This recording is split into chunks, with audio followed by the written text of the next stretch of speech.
అస్సలాం అలైకుం వరహమతుల్లాహి వబర్కాతుహు. Hi hello, welcome to my channel అండి. ప్రతిరోజు నమాజ్ చేయడం చాలా మంచి అలవాటు. నమాజ్ చేస్తూనే ఉండండి. ఇంట్లో ఏవైనా కానీ సరే, కష్టాలు బాధలు ఏమున్నా కానీ సరే, మనం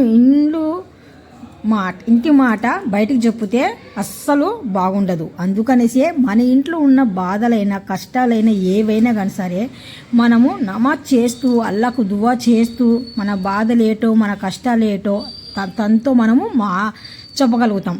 అందుకనేసే ఎప్పుడైనా కానీ సరే నమాజ్ అనేది చాలా చాలా ఇంపార్టెంట్. ఇంట్లో బర్కత్ ఉండాలన్నా కానీ సరే, ఇంట్లో ఆరోగ్యంగా బాగుండాలన్నా కానీ సరే, నెగిటివ్ ఎనర్జీ లేకుండా పాజిటివ్ ఎనర్జీ ఉండాల మనిషి దగ్గర అంటే ఎప్పుడు నమాజ్ చేయడము, దువా చేయడము మంచి అలవాట్లు. ఎవరికైనా చిన్న చిన్న సహాయం మనకు ఎంతవరకు ఉంటే అంత సహాయం చేయడము, ఇలాంటి వల్ల మంచి మంచి అలవాట్లు మన దగ్గర ఉన్నాయి అనుకోండి, మనము మనస్ఫూర్తిగా మన శాంతిగా అనేది బతుకుతాం కూడా. హ్యాపీ లైఫ్ లాగా ఉంటుంది అనమాట.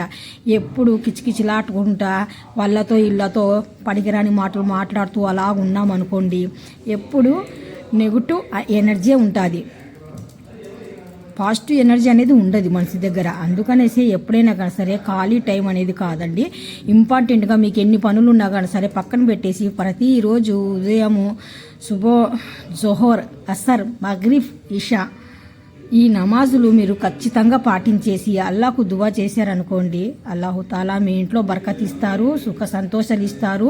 మంచిగా కష్టాలు అనేటివి దూరం పెట్టేసి సుఖ సంతోషాలతో హ్యాపీగా మీరు మీ ఫ్యామిలీతో గడపగలుగుతారు.